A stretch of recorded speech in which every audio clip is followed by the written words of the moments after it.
She stood in front of that mirror for 11 minutes, not admiring herself, not fixing her hair, just trying to remember how to breathe, because in 40 minutes she would be walking down an aisle toward a man she had never chosen, a man whose name made people cross the street, a man her own father had handed her to.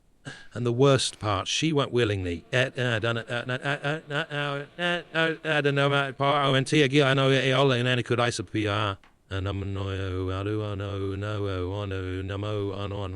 name is Maravos, and before I tell you what happened, before I tell you about the wedding, the whisper, the photograph on the pillow, the drive sewn into the lining of a grey canvas bag, I need to tell you who I was before any of it, because that part matters. That part is actually the whole story. I grew up on Elson Street, east side of the city, where the buildings were close together and the winters were long, and everyone knew the name of the woman who ran the corner bakery, because she had been running it since before most of us were born. Mrs. Antle, 70 years old, flour on her apron at 5 a.m. every single morning, no exceptions. I used to think Mrs. Antle was the most reliable thing in the world. Flour on her apron, bread in the window, the smell of something warm reaching all the way to the end of the block. I think I loved her for that more than anything else, for being exactly where she was supposed to be every single day, without fail. I was 9 years old when I understood that not everything worked that way. My mother's name was Elena. She was beautiful in the particular way of women who are slightly too alive for the spaces they inhabit, too bright, too restless, too full of something that ordinary life kept failing to contain. She laughed loudly. She changed her mind constantly. She rearranged the furniture every few months because she said she needed to see things differently, or she would go mad. My father loved her with the complete, quiet, slightly bewildered devotion of a man who had found something extraordinary and knew it, and was never entirely sure what to do with that knowledge. She left on a Tuesday. I was at school. My father was at a job site on the other side of the city. She packed one bag, not everything, just one bag, which I think was its own kind of message, and left 3 sentences on the kitchen table. I am not built for this life. I am sorry. Don't look for me. We didn't. My father read the note, folded it, put it in his breast pocket, and made dinner. Pasta with the sauce from a jar that I hated, and he knew I hated, but it was what we had. We ate it without speaking. He washed the dishes. He came and sat on the edge of my bed and told me that my mother loved me, and that some people were built for different lives, and that this was not my fault, and not his fault, and not hers really either. Then he turned off my light and went to his room, and I lay in the dark and listened to him cry through the wall. He never cried in front of me. Not once. Not in the 17 years that followed. He was, in all the ways that count, a remarkable man. But I heard him that night. And something in me, some young, unformed, essential part of me, made a decision without consulting the rest of me. I decided that I would never be the person who left. I would be Mrs. Antle, exactly where I was supposed to be. I became a librarian because books were the most permanent things I knew. A book published in 1887 was still the same book in 2024. The words didn't shift. The story didn't leave. You could put it on a shelf and come back to it a year later, and it would be exactly where you left it, saying exactly what it had always said, asking nothing of you except your attention. I found that profoundly comforting. My father thought it was a modest ambition. Not critically, he was never critical of me, not once. But I could see it sometimes, the slight furrow between his brows when people asked what his daughter did, and he said librarian. Not disappointment, something more like worry. Like he thought I was hiding. He wasn't entirely wrong, but here's what he didn't know, what nobody knew. About Maravos the librarian, she was paying very close attention to everything. Libraries are not quiet places, not really. They are full of people who need things. People researching medical diagnoses they're afraid to say out loud. People printing arrêts sommaires after losing jobs they held for 20 years. Teenagers writing papers on subjects that terrify them. Old men who come every Tuesday not for the books, but because the librarian is the only person who speaks to them all week. I learned to read people in that library. I learned to see what was underneath the surface request. I learned that most of what humans communicate, they communicate without words.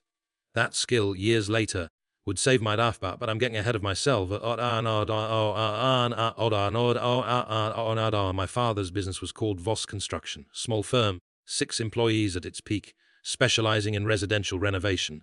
He had built it from nothing after my mother left, thrown himself into it with the focused energy of a man who needed somewhere to put everything he could no longer direct at his marriage. For 15 years, it worked. Not spectacularly, not lucratively, but steadily, honestly, with the particular dignity of a thing built by hand and maintained with care. And then the market shifted, and a contract fell through, and a supplier went under owing him 40,000, and the bank that had always been cooperative suddenly wasn't.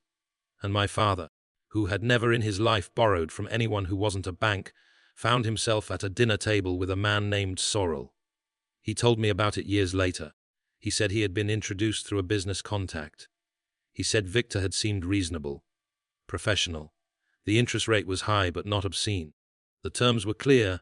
What my father didn't know, what he had no way of knowing, was that Victor Sorrel's money did not behave like bank money. It grew differently. It had expectations that weren't written in the contract, and the man who held the debt had a very long memory and a very particular sense of what constituted repayment. 5 years later, the debt was 3 times what it had started as, and Victor had arrived, not with threats, not with violence, intimidation that my father had been bracing for, with a proposal.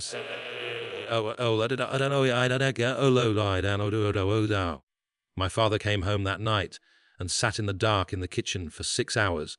I know because I came downstairs at midnight for water and found him there, sitting at the kitchen table with no lights on, both hands flat on the table in front of him, staring at nothing. I turned on the light. He didn't react. I sat down across from him. "Dad."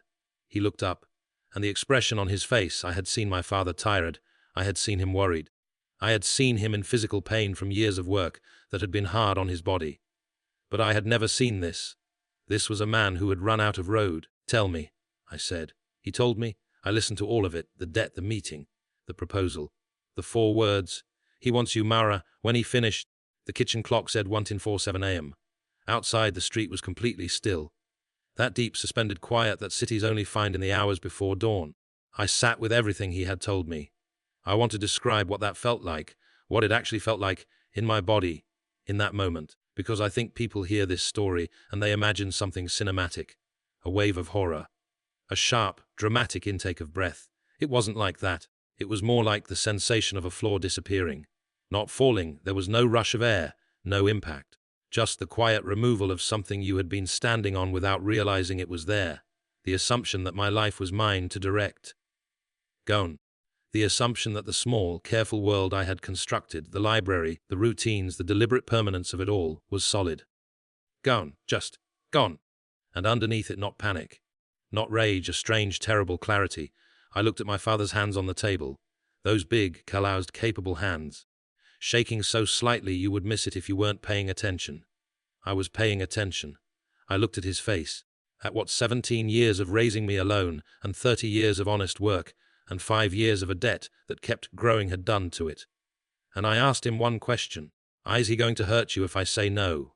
My father looked at me for a long time. He didn't answer, and I stood up, went to my closet, and started folding my clothes. I want to be honest about the folding. People romanticize it. When I tell that part of the story, there is a tendency to interpret it as nobility, as selfless sacrifice, as the beautiful act of a woman who loved her father enough to give everything. It was not beautiful. My hands were shaking so badly that I kept dropping things. I folded a sweater 4 times before the edges would line up. I sat on the floor of my closet at 2 a.m., surrounded by clothes, and I thought about every single thing I was walking away from, and none of it was large or dramatic. It was all small, all ordinary, all the texture of a life lived quietly. The Tuesday morning regulars at the library, the corner table where I ate lunch, the window in my apartment that faced east and caught the morning light in a specific way that I had never once taken for granted. I thought about all of it, and I kept folding, not because I was brave, not because I was noble, because the alternative, my father disappearing the way my mother had, but this time not by choice, this time with consequences that would follow him, was something my body refused to accept. I had decided at 9 years old that I would never be the one who left.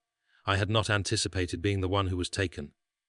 But there, in my closet at 2 a.m., I made a different decision, a quieter one I didn't have words for yet. I decided that wherever I was going, I was still going to be Mara, whatever that meant. 'Cause I was still going to be exactly who I was. The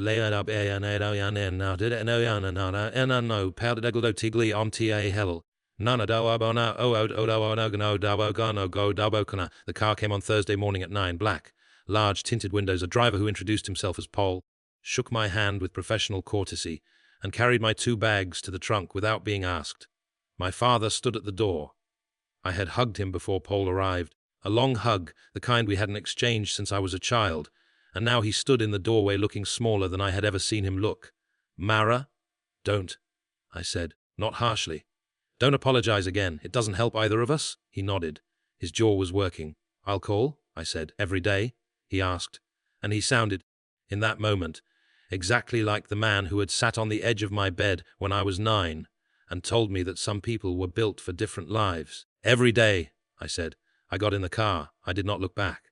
Not because I was strong, because I knew that if I looked at his face in that doorway, I would not be able to leave. And I had decided to leave. So I looked forward. The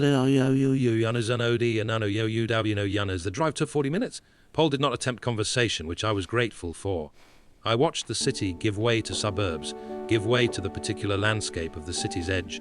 A transitional zone of industrial buildings and empty lots and occasional stretches of trees that hadn't yet been cleared for development. I know what you did. And then the trees thickened, and the road narrowed, and we turned through iron gates onto a private drive that curved upward through dense forest for almost a kilometer before the house appeared. I had been trying to prepare myself for it.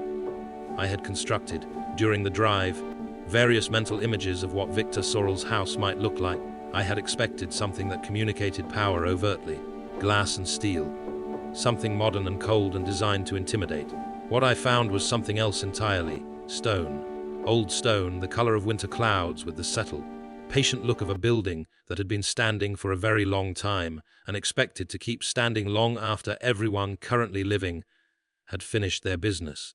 4 stories, tall windows with dark frames, a roofline that was neither ornate nor austere, simply considered. On the right side of the house, visible from the drive, a garden, dormant now in the late autumn cold, but you could see the structure of it, the careful arrangement, the deliberate planting, the evidence of sustained attention. Someone loved this garden. I filed that away. The lake was behind the house, grey and still, reflecting the flat October sky. A dock extended from the bank, empty, a single light at its end. The car stopped. Paul opened my door. I stood on the gravel drive and looked at the house, and the house knocked at me, and neither of us gave anything.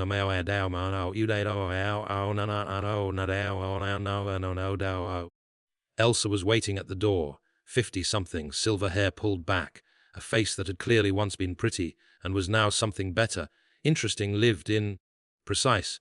She shook my hand and looked at me directly, which I appreciated. Miss Voss, I'm Elsa. I manage the house. If you need anything at all, anything, you come to me directly. Thank you, I said. She showed me my rooms. The bedroom was large and simple, white walls, dark wood floors, a bed with good linens. I noticed the quality automatically, the way you notice things when you've been poor enough to understand the difference. A window that faced the lake. The sitting room was warmer. 2 armchairs, a small sofa, a fireplace that Elsa said she would light each evening. Bookshelves along one wall, empty I noticed, waiting. And then the 3rd room. Elsa opened the door and stepped back to let me enter first. I walked in and stopped, floor to ceiling. Dark wood shelves on every wall, the kind with the rolling library ladders on brass rails. A reading lamp in the corner with a warm amber shade. A wide window seat with cushions, overlooking the garden. A Persian rug in deep reds and golds that softened the whole room. And the books. I walked to the nearest shelf and read the spines slowly. First editions, many of them. Historical atlases, annotated poetry, Victorian travel narratives, literary fiction, natural history, philosophy, architecture, and the organization. I moved along the shelves, reading, and slowly understood the system. Not by genre or period, by what a person needed. One wall was grief, another was resilience, a third was transformation, the 4th, and I had to stand in the center of the room and turn slowly to take it all in. The 4th was wonder. Someone had thought about this for a long time. Someone had stood in a room being filled with books and thought, what does a person need when they are hurting? What does a person need when they are rebuilding? What does a person need when they have forgotten how to be surprised by the world. And then they had found the books that answered those questions. I stood in the center of that library for 23 minutes. I know because I checked my watch when I entered and again when Elsa gently knocked on the open door to ask if I would like tea. 23 minutes. And in those 23 minutes, for the first time since Tuesday night at 15:47 a.m., the floor came back. Not all the way, but enough to stand on. No, did not meet Victor that day. Elsa told me he was in the city on business and would return for dinner. Dinner, she explained, was at 7. Formal, not black tie, but not casual either. He kept a proper table. I spent the afternoon in the library. I found the 1887 Atlas collection on the third shelf from the top on the left wall. 6 volumes, matching green cloth covers, gold lettering. I took down the third volume, The Americas, and carried it to the window seat and sat with it in the grey afternoon light. The maps were extraordinary. Hand-drawn coastlines with the particular inaccuracies of the era, slight distortions, missing details, the beautiful honest record of the limit of what was known. Someone had annotated several pages in pencil. Small, precise handwriting, notes on trade routes, notes on historical events. One page had a small drawing in the margin. A bird, just a few lines, clearly done absent-mindedly by someone sitting with a book and a pencil and a wandering mind. I touched the drawing lightly. Whose hand had made it? When, sitting where thinking what? His mother's, he would tell me later. She had carried that volume on a research trip to South America when she was 24. She had annotated it over 40 years of returning to it. The bird was drawn on the day she found out she was pregnant with Victor. She had been sitting in this very library, a different house then, her parents' house, and she had been so overwhelmed by the fact of it, by the enormity of a life beginning inside her, that her hand had simply started moving without her directing it. A bird, taking flight. I didn't know any of that yet, but I sat with the atlas in the grey light, and I thought whoever loved these books enough to build them a room. Dinner was at 7. I wore the navy dress I had packed, because it was the most composed thing I owned. I did my hair and my face with the particular care of someone preparing for something they cannot predict, not to be beautiful, but to be armored. Elsa walked me to the dining room. It was long and formal, the table set with good china and actual candles in silver holders. The room was lit primarily by those candles and by the fire at the far end, which made it warmer and more intimate than the architecture suggested it would be. Victor was already at the table. He stood when I entered, briefly, automatically, a reflex of old manners rather than a performance of welcome. He gestured to the chair at the far end of the table. I walked the length of the room and sat down. For a moment we simply looked at each other. He was not what I had built in my mind. I had expected cold. I had expected the particular blankness of powerful men who have spent so long being feared that they have forgotten how to be seen. He was not blank. He was contained, which is different. Blankness is the absence of something. Containment is the deliberate management of something present. You could feel it, the sense of a great deal happening behind a surface that was giving very little away. He was, objectively, a striking man. Dark features, strong bones, the particular physical ease of someone who had never needed to take up more space than he already naturally occupied. Slight grey at the temples. Hands on the table. I noticed his hands immediately, habit, that were, like my father's, the hands of someone who had done physical work. Not recently, maybe, but at some point. He picked up his fork. He had papers beside his plate. He was going to read at the dinner table. I felt something loosen slightly in my chest. I don't know why. Perhaps because it was so ordinary, so specific, so completely at odds with the figure I had been assembling in my imagination. He was just a man eating dinner and reading papers. A dangerous man, yes. A man who had acquired me like a line item in a debt portfolio, yes. But in this moment, with the candles and the fire and the papers beside it just black.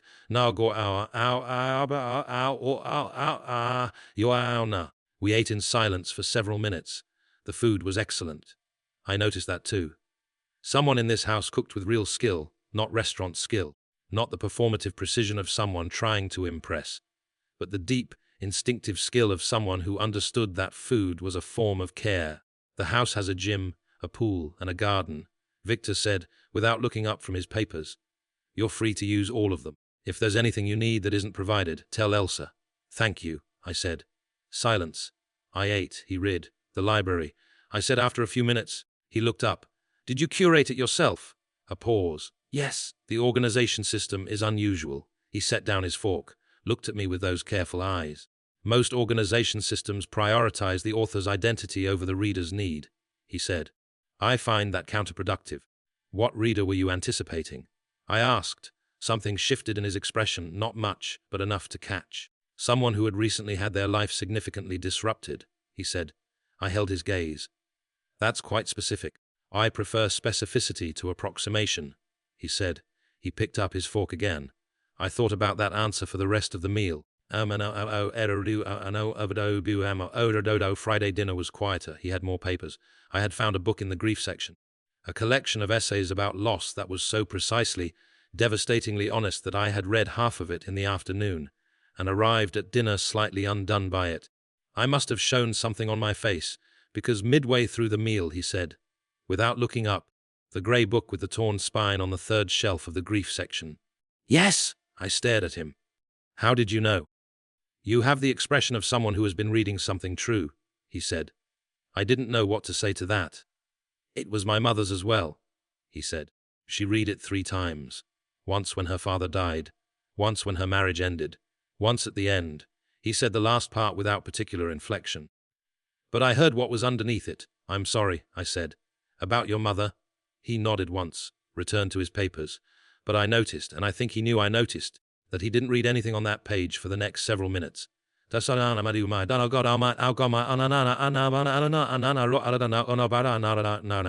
Saturday night was different. Something had shifted in the house, a subtle atmospheric change that I couldn't name, but could feel. Tomorrow was the wedding. Both of us knew it. The knowledge sat between us at the dinner table like a third guest.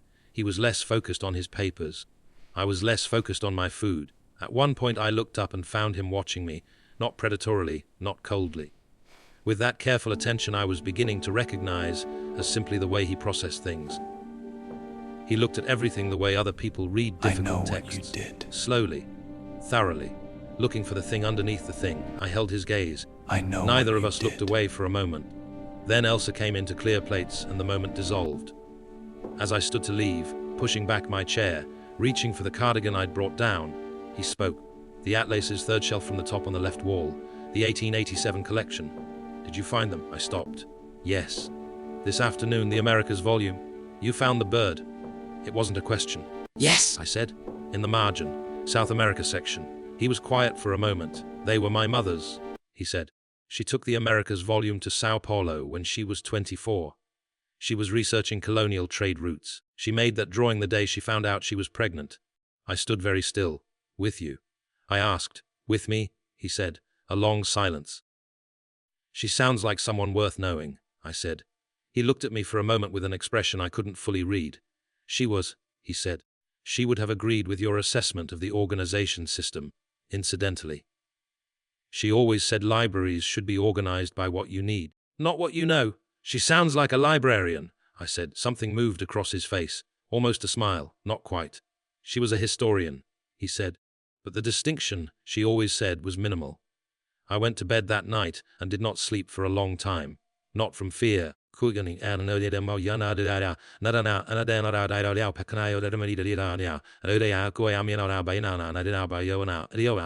morning of the wedding, I woke at 5. I lay in the dark and ran through everything I knew. Victor Sorrell, 38. Ran operations in this city and 2 others that I knew of, and probably more that I didn't. Had acquired my father's debt 18 months ago from a collapsing lender. Had proposed this arrangement in a restaurant over a single sheet of paper. Had built a library organized by emotional need. Had his mother's Atlases in it. Had noticed what I was reading from my expression. Had told me about a bird in a margin. I lay in the dark and tried to assemble these things into a coherent picture and found that they refused to assemble neatly. The man I had imagined and the man at that dinner table were not the same man. That should have been reassuring. Instead, it made me more alert, because I knew, from 3 years of a very specific kind of work, that complexity was not the same as safety. Complicated men were not inherently better than simple ones. Sometimes they were considerably more dangerous, because you could not predict them. I got up, showered, sat in front of the mirror, Elsa had arranged for a woman named Petra to come and help with hair and makeup. Petra was professional and kind, and asked nothing about the circumstances, which I was grateful for. I sat in the chair and let Petra work and watched my reflection. The dress was mine, I had brought it from home. Simple, white, good fabric. Nothing bridal in the traditional sense. Nothing that announced itself. Petra finished. I sat alone, 40 minutes until the car, and I sat there for 11 of them, just breathing, just looking at the woman in the mirror, and trying to remind her who she was. Mara Voss, librarian. Daughter. The woman who kept the drive. The woman who folded her clothes at 2 a.m. and decided, without drama, to be exactly who she was no matter where she ended up. That woman. Still her. No matter what happened in the next 40 minutes, still her. The chapel was 40 minutes from the house. Stone, like everything in Viktor's world. Old stone, old light through old windows. The rain had started before we arrived, soft, persistent, the kind of October rain that isn't dramatic but simply settles in and stays. I arrived in the car. Viktor was already inside. I stood outside the chapel door for a moment. The rain fell softly on the stone steps. Somewhere inside I could hear, very faintly, the sound of a single instrument, a cello, playing something slow and deliberate. I had not expected music. I opened the door and walked in. The chapel was small and cold and lit by candles, dozens of them, in iron holders along the walls, their light warm and unsteady in the drafts from the old windows. 12 men stood in the pews on the right side. Stone-faced, still, each one with that specific quality of contained readiness that I would come to know very well in the months ahead. The cello player was a woman, seated near the front. She played without looking up. I walked down the aisle alone. I had practiced this. Practiced the pace, the posture, the expression, the particular neutral composure of someone who is present and accounted for, and giving nothing unnecessary away. But halfway down the aisle, Viktor turned to face me, and he offered his hand, palm up, open, waiting, not a command, not a ritual gesture, something that felt, in that cold stone chapel with the rain on the windows, and the cello playing and 12 stone-faced men watching, like a question. Are you all right? And at his hand for 2 seconds, then I placed mine in it. His griv gapivana, ekum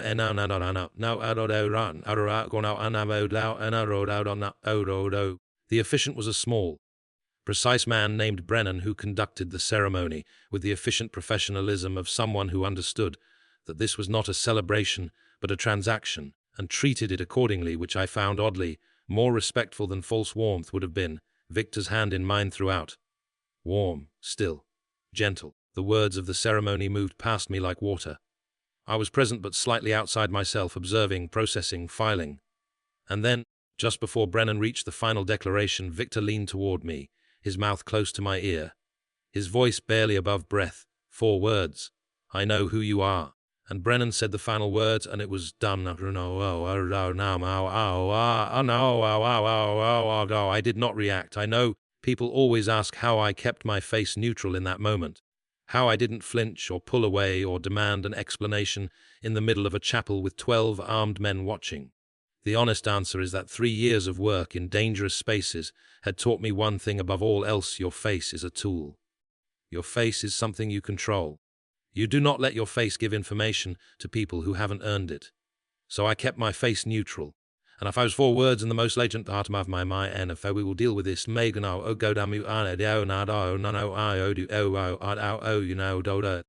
reception was in the house. Brief, cold, catered. The 12 men from the chapel moved through the rooms with their contained readiness. Elsa supervised the catering staff with quiet authority. Someone had put flowers on the tables, white, simple. Clearly not Viktor's doing, and probably Elsa's attempt to make the thing feel like something. Viktor stood beside me for photographs I had not agreed to and smiled for none of them. I drank 1 glass of champagne. I smiled when required, and those 4 words sat in my chest like a stone wrapped in cold. I know who you are, not Mara Voss, librarian, not Daniel's daughter, not the woman in the white dress. Who I actually was, which meant Viktor Sorel knew something that I had spent 3 years ensuring no one knew. And the question that followed me through every fake smile, and every empty toast, and every meaningless exchange of that cold, brief reception, was not what does he know.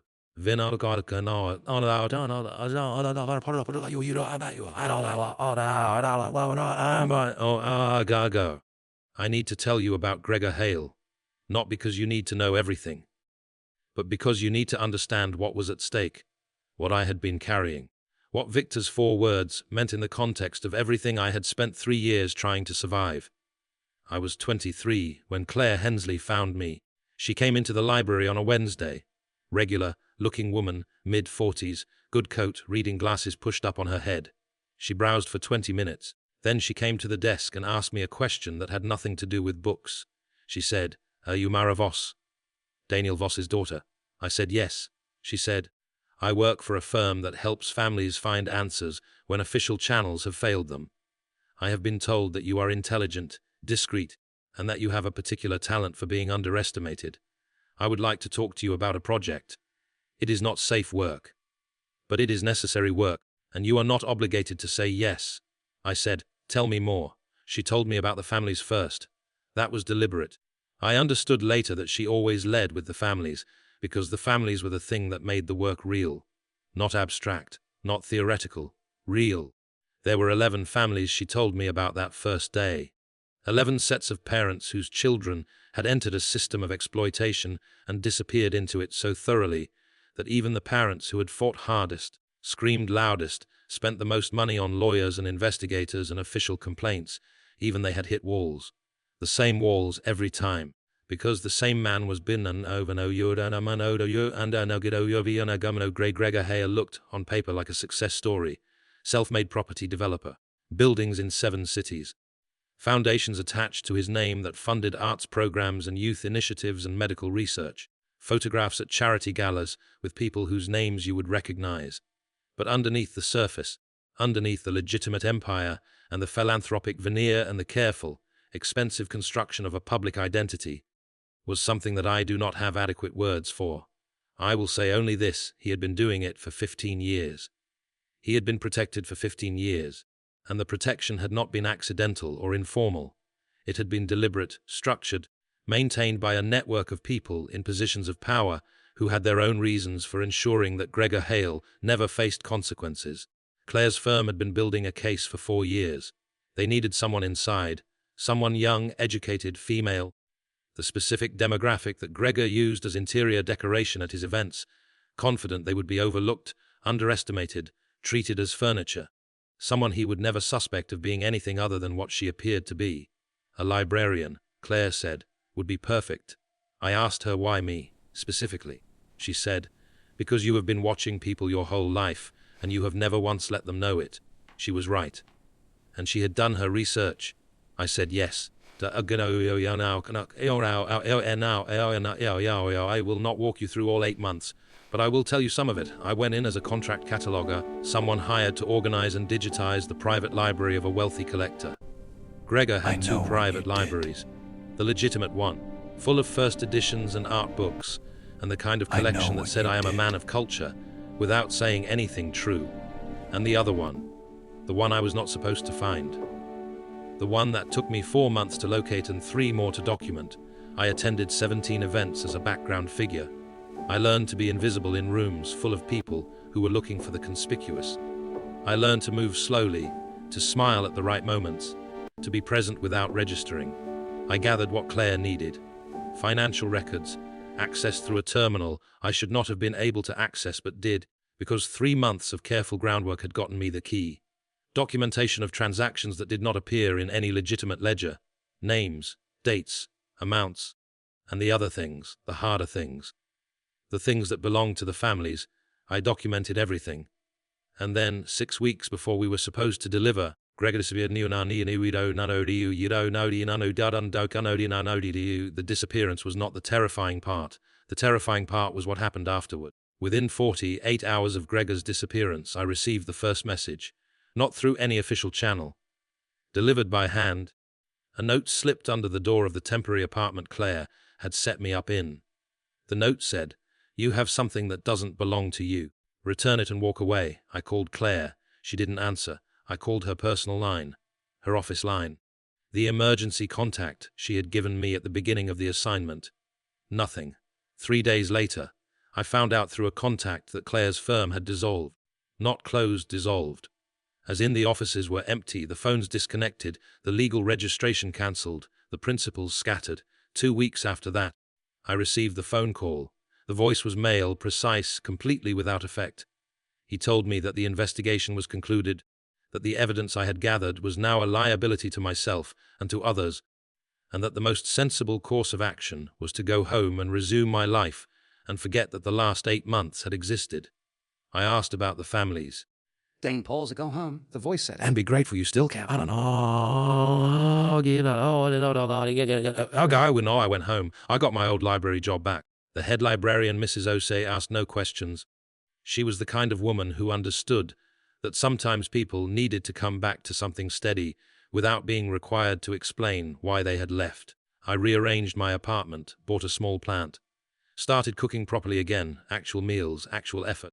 The kind of cooking that forces you to be present because you have to pay attention. I tried to be invisible, and I kept the drive. I kept it because of the families. I kept it because the evidence on it was built from their grief, and I could not unmake it. I kept it because I knew, in the particular way you know things that haven't happened yet, that it wasn't over. And I kept it because of something the voice on the phone had said without meaning to. Be grateful you still can. Present tense, contingent. A statement about the current moment, not a guarantee about the future. Whoever had spoken those words was not done with me. They had simply decided, for now, that eliminating me was more trouble than containing me. The containment would come. I just didn't know what form it would take, until a man named Viktor Sorel acquired my father's debt. 2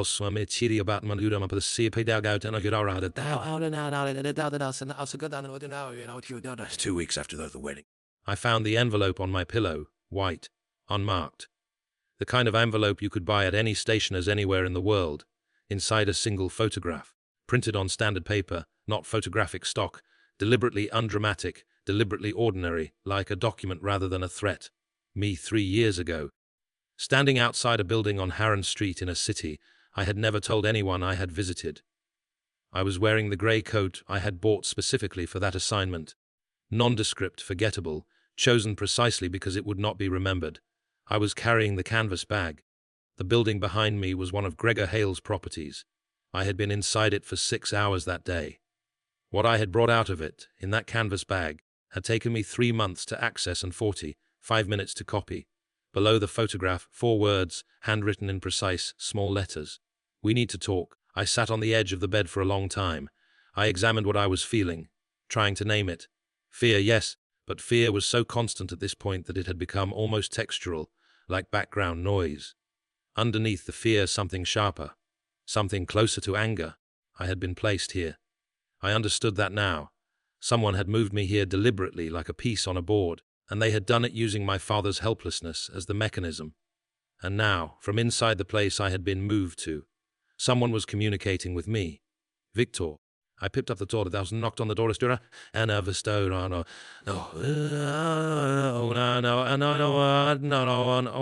he was at his desk. He looked up when I entered. That brief contained attention, and I crossed the room and placed the photograph in front of him without speaking. He looked at it. Something moved in his face. Something I couldn't fully read, but it looked, I thought, like the expression of a man who had been waiting for something and had just confirmed that it had arrived. He looked up at me. Sit down, Mara. I sat. Close the door first, he said. I went back. Closed it, sat. He was quiet for a moment. Then, 3 years ago, a woman entered a building on Harran Street, a building that, at the time, was registered to a property holding company with no obvious connection to its actual owner. She spent 6 hours inside. She left carrying a canvas bag that she had not been carrying when she entered. He looked at the photograph. That building belonged to Gregor Hale, and Gregor Hale is the most dangerous man I have encountered in 20 years of operating in spaces that contain genuinely dangerous people. He slid the photograph back toward me. He disappeared 3 years ago. Everyone connected to him has since either disappeared or died. He held my gaze. Except you. The room was very still. What were you doing there? He asked. And I looked at this man who had whispered 4 words to me in a stone chapel, who had built a library organized by emotional need, who had kept his mother's atlases and told me about a bird in a margin. And I made the only decision I had left. He listened the way he did everything completely. No interruptions. No reactions visible on his face. His eyes on mine throughout, steady and attentive. I told him about Claire, about the families, about the 8 months, about the documentation, the financial records, the harder things, about Gregor's disappearance, about the note under the door, the dissolved firm, the voice on the phone, about the drive. When I finished, the clock on his desk said 11:47 p.m. We had been in the study for nearly 2 hours. He was quiet for a moment. Then, the drive. Do you still have it? Yes. I told him. He stood up, walked to the window. The lake outside was dark and completely still, a black mirror. He stood with his back to me for a long moment. Your father's debt, he said slowly. I acquired it 18 months ago from a lender going under. Standard portfolio purchase. I thought nothing of it. But I should have looked more carefully, because the timeline is wrong. What do you mean? The original debt was created 6 years ago. Gregor disappeared 3 years ago. I acquired the debt 18 months ago, and within 6 months of acquiring it, I began to feel pressure from sources I don't usually take direction from to pursue this arrangement. He turned. Pressure, Viktor, I said. You don't seem like someone who responds to pressure. No, he said. I don't. Which is why I noticed it. And which is why I looked into you, and found the photograph. He came back to the desk, sat. Someone moved that debt deliberately. Someone who knew that when I found evidence of your involvement with Hale's network, I would want you somewhere I could watch you. Someone who knew that I was thorough enough to find the photograph and careful enough to want you protected rather than exposed. I stared at him. They used you, I said. They used both of us, he said. May as the mechanism, you as the subject. Who? I have a strong suspicion. He was quiet for a moment. But suspicion isn't enough. Not for this. He looked at me directly. The evidence on the drive, if it reached the right hands, in the right form, through the right channels, is it usable? It was 3 years ago, I said. I don't know what's changed. But the core of it, the financial documentation, the records, that doesn't expire. No, he said. He was quiet again. Then, I want to be clear with you about something, Mara. I waited.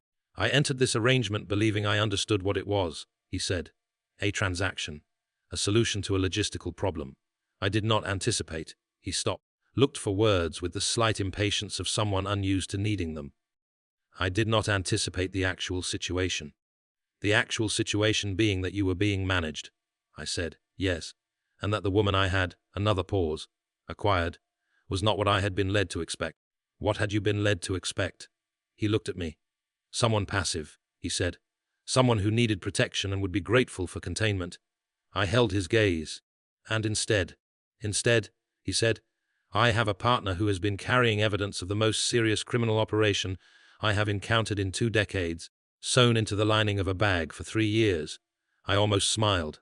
Is that a compliment? It is an accurate description, he said, which from me is the same thing.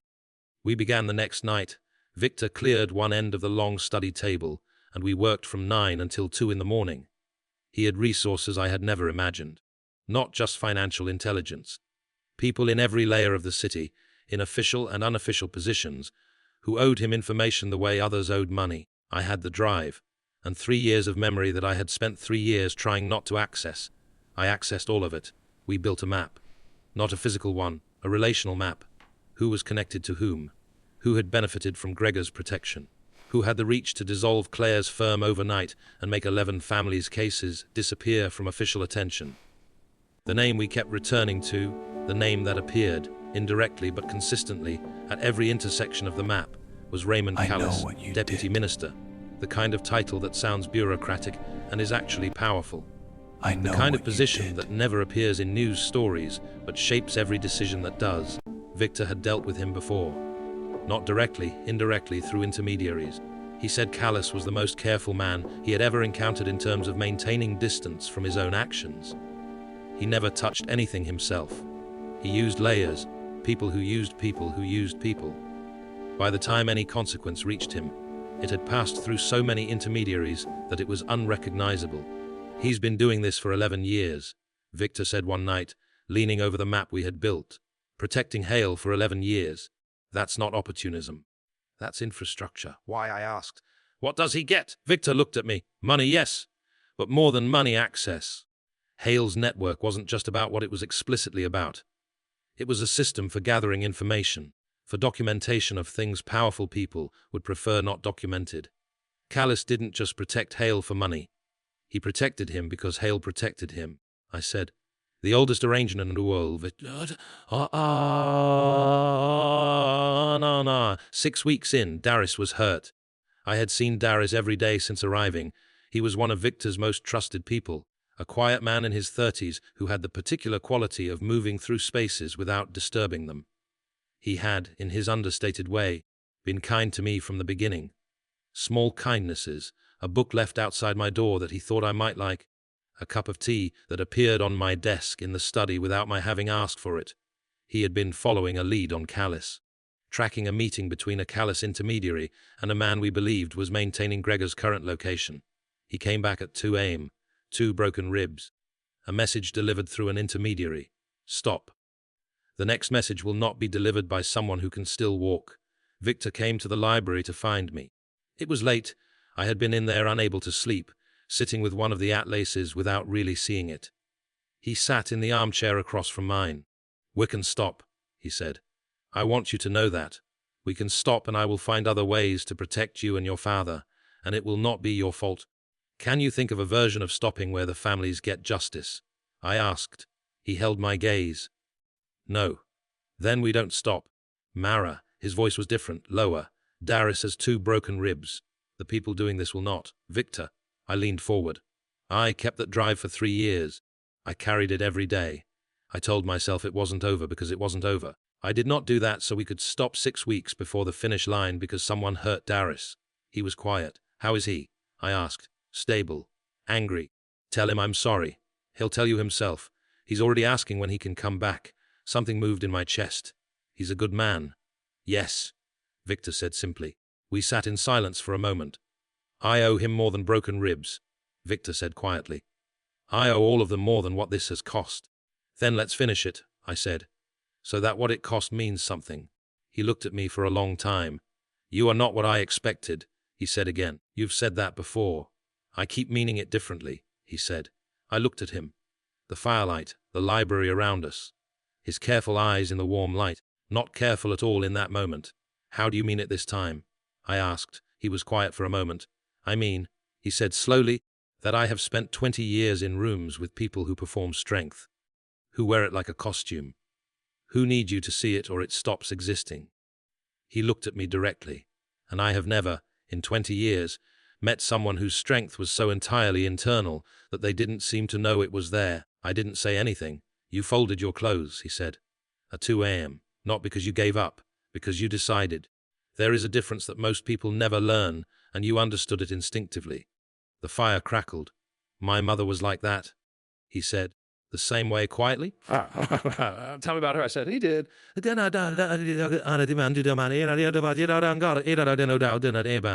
Her name was Vera. She had been a historian specializing in colonial trade routes, which explained the atlases, the annotations, the note in the margin in Sao Paulo. She had spent her career at a university across the city, teaching a subject she loved to students she largely despaired of but occasionally, she said, was surprised by. She had married Victor's father when she was 26. A man named Constantin, who had been, Victor said this without particular emotion, the way you describe whether a difficult person. Brilliant, occasionally kind, largely absent, and in his absences prone to decisions that cost the family in various ways. Vera had raised Victor primarily alone. Not because Constantin left, he stayed physically, but because the version of him that was present was insufficient for a child who needed something consistent. Victor had learned, from watching his mother, the particular skill of being utterly self-contained, of needing very little from the outside world, of building your sufficiency inward rather than seeking it from people who might not provide it. She was not a happy woman, he said. Not sadly, factually. She was a fulfilled woman. Those are different things. She had her work and her books and her students and the garden, and she found in those things what she couldn't find in her marriage or her social world. She did not seem diminished by what was missing. She seemed, I don't know, like she had decided the inventory of what she had was sufficient. That sounds like wisdom, I said. It was, he said. And it was also sometimes a kind of armor. Sure are you? I asked. He looked at me. No, he said. I am told I am not. Who told you? Various people over various years who stopped trying. I held his gaze. I'm not going to stop trying, I said. Something happened in his expression. Something quick and unguarded and gone almost before it arrived. I know, he said quietly. That is one of the several ways you have complicated my understanding of this situation. 10 weeks after Darius came back with broken ribs, we had everything.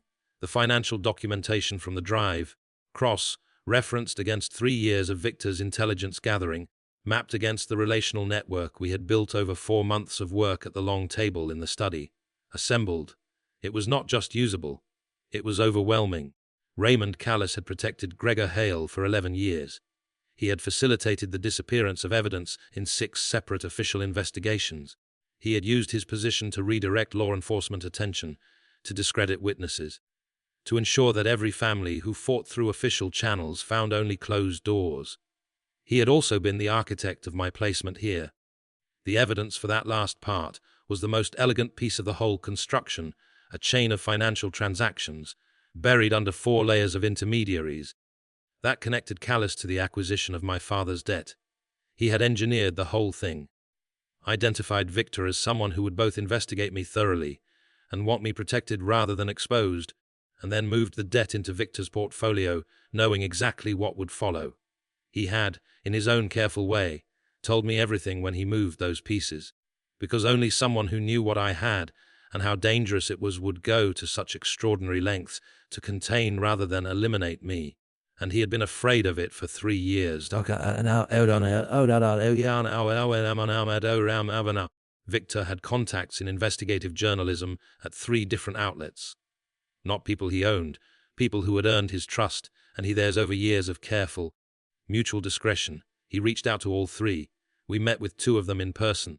In a location Viktor chose for reasons he explained to me in terms of sightlines and exits that I filed away and thought about afterward. The 3rd was remote, a careful encrypted exchange of documentation.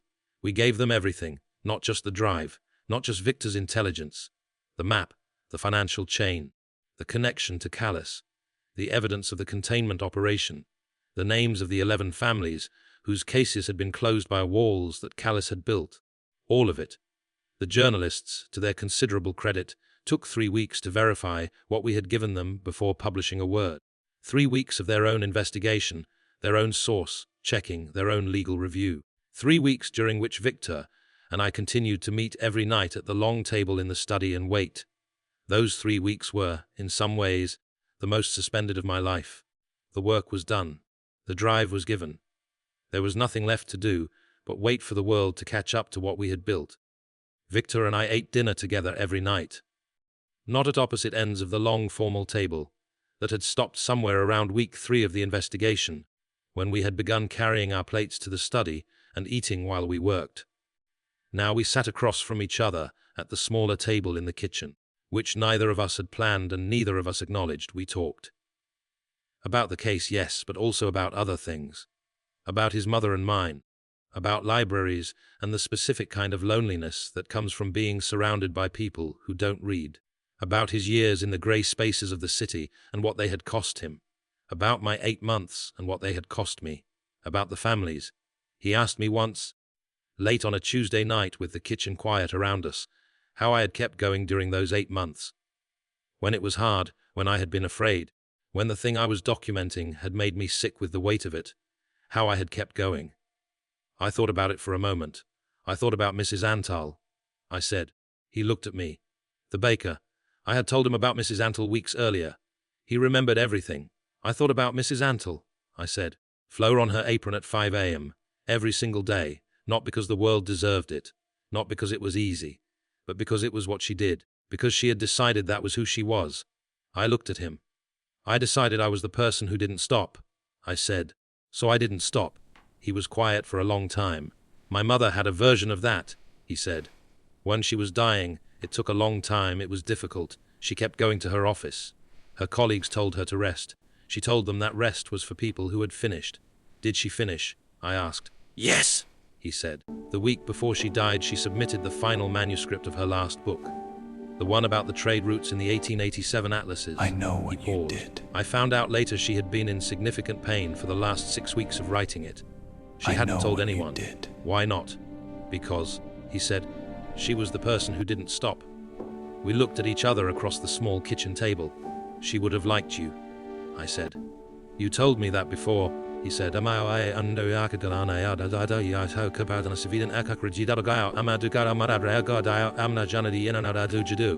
story broke on a Thursday. I was in the library when Victor came to find me. It was early, just after 7 in the morning. Grey light coming through the garden window, the lake flat and silver beyond the bare trees. He stood in the doorway. Something in his face was different. Not relaxed exactly. Victor did not relax in ways that were visible, but something had released. Some sustained tension that had been present for so long that I had stopped noticing it. It's running, he said. I looked at him. All 3 outlets, he said. As agreed, I nodded. I was holding the America's Atlas, the 1887 volume, Vera's copy, open to the South American coastline, with the bird in the margin. I had taken it down that morning without thinking, the way you reach for a familiar thing when you need something steady in your hands. I closed it carefully, set it on the shelf, and sat down on the floor. Victor was across the room in 4 steps. He sat beside me, on the floor of his library, his back against the shelves, his shoulder against mine. And he stayed there. Neither of us spoke. Outside, the grey morning light moved slowly across the garden. The lake was perfectly still. A bird, a real one, not a drawing, landed on the dock and stood for a moment and then was gone. The families, I said finally. I know. We'll make sure they're contacted properly, that they see all of it. I nodded. Callis, I asked. His lawyers are already involved. Which means he knows. Which means he's going to try to run, I said. He can try, Victor said. But I made certain calls yesterday, before the story ran. He has nowhere to run to. I turned to look at him. You planned for that. I planned for everything, he said. It's a flaw. I almost laughed. It's a survival mechanism. That's what my mother used to say. He paused. She also used to say that the difference between a plan and a cage is whether it leaves room for the unexpected. Does yours leave room for the unexpected? He looked at me. It did not, he said slowly. When you arrived, I held his gaze. And now? I asked. He was quiet for a long moment. Now I think the unexpected, the point, he said. Raymond Callis was arrested on a Friday morning. Victor told me while we were having breakfast, actual breakfast, at the kitchen table, which was another thing that had happened gradually without either of us planning it. He read the notification on his phone and said, simply, Callis. I set down my coffee cup. And Gregor? I asked. Being located, he said. The coastal city in the report. I gave that to the right people 3 days ago. It will take a few more days, but he won't get out. I nodded. The families, I said. When? I have someone reaching out to each of them today, he said. Directly. With everything. With the offer of proper legal support for whatever comes next. I looked at him. You arranged that, I said. Before any of this broke, I arranged it last week, he said. Because I knew that when the story ran, they would be in a position of enormous vulnerability. The thing they had been fighting for was suddenly visible, and the people who had been blocking it were suddenly exposed, and that is an overwhelming combination of things to process without support. I stared at him. Victor, I said. Yes, you are not what I expected either, I said. He looked at me for a moment. Then he picked up his coffee cup and looked out the kitchen window at the garden. I know, he said quietly.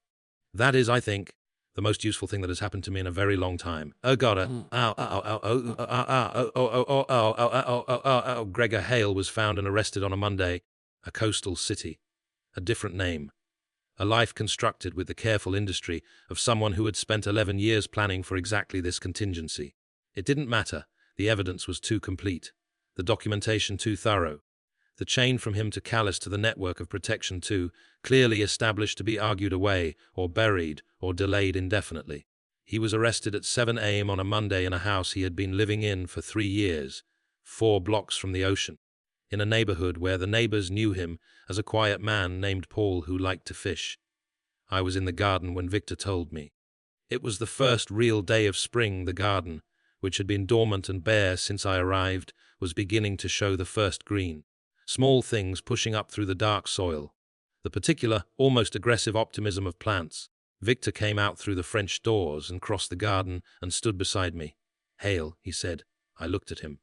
"It's done," he said. I turned back to the garden, to the green things pushing up through the dark. I stood there for a long time. Victor stood beside me, not touching, just present, the way he had been present for the last 4 months. The way that, I had come to understand, was his particular form of care. Not demonstration. Presence. "My father," I said finally. "I've spoken to him," Victor said. "This morning. Before I came to find you, I turned. You called him. I told him it was over, that you were safe, that the people responsible had been arrested." He paused. He cried. I was not prepared for that. Something welled up in me that I had been holding down for a very long time. "He doesn't cry in front of people," I said. "He said as much," Victor said. He seemed surprised by it himself. I pressed my lips together. He asked me, Victor said carefully, "to take care of you." I looked at him. I told him, Victor said, "that you were not someone who required taking care of, that you were someone who required," and I searched for the right word, "a good library and an honest partner." Something in my chest cracked open cleanly. He said, Victor continued, "That sounded about right. That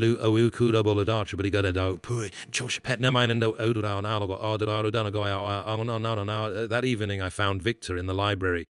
He was standing in front of the grief section, hands in his pockets, looking at the spines without reading them. The way you look at something you have looked at so many times it has become a form of company. I stood in the doorway. "You come here in the evenings?" I said. Not a question, I had noticed it for weeks. "Yes," he said, "before I arrived. Every evening," he said. "This house was very quiet before you arrived." Mara stood beside him. "Victor," I said. "Yes." I have been trying to find the right moment to say something, and I have not found it, so I am going to say it now in the library, at 7 in the evening, with no particular occasion to justify it. He turned to look at me. "I am glad I came here," I said. "Not glad about the circumstances, not glad about what was done to my father, but glad about this, about what happened here, about you." He was very still. "I did not expect," I said, "to find a person here. I expected to find a transaction that I would endure, and instead I stopped. I found someone who organized shelves by what people need, who kept his mother's at laces, who sat on the floor beside me when my legs gave out, who called my father before he told me the news." He looked at me for a long moment. "Mara," he said. "Yes." "I built this library," he said slowly, 2 years before you arrived. I had not met you. I did not know who would live here. I know. I organized it by emotional need," he said, "because I thought, whoever comes here will have lost something, will need certain things. I wanted those things to be available." He paused. "I thought of my mother, what she would have wanted." "Yes," I said. "I did not think," he said, "that the person who came would be someone who understood exactly why I had organized it that way, who would stand in the middle of it for 23 minutes on her first afternoon, and then walk to dinner and ask me about it. You knew I'd been there 23 minutes, Elsa told me." Something moved in his face. "I may have asked." I stared at him. "You may have asked," I said. "I was interested," he said with the careful precision of someone choosing words from a very limited supply. "In what?" He looked at me directly. "In whether you had found what you needed," he said. The library was very quiet. The fire in the corner crackled once and settled. "Victor," I said. "Yes." "I think you should stop being careful," I said. "With me. I think you have been careful for a very long time, and I think it is costing you something." He was very still. "My mother said that," he said softly. Near the end, she said, "You are so careful, Victor." And I said, "Careful keeps me alive." And she said, "Alive is not the same as living." I held his gaze. "She was right," I said. He looked at me for a long, long moment, and then Victor Sorrel, who was careful about everything, who had spent 20 years maintaining a surface that gave nothing away, who had sat at the end of a long dinner table and read papers rather than be seen wanting something. He reached out and took my hand, the same way he had at the altar, palm up, gentle. "A question." I looked at his hand, then I laced my fingers through his, and he exhaled slowly, quietly. The way you exhale when something you have been bracing against for a long time finally stops pressing. We stood in the library, in the warm light of the fire, surrounded by books organized by what people need, with his mother's atlases on the third shelf, and a bird drawn in a margin in Sao Paulo 60 years ago by a woman who had understood without being told. We stood there for a long time, neither of us moved, neither of us needed to.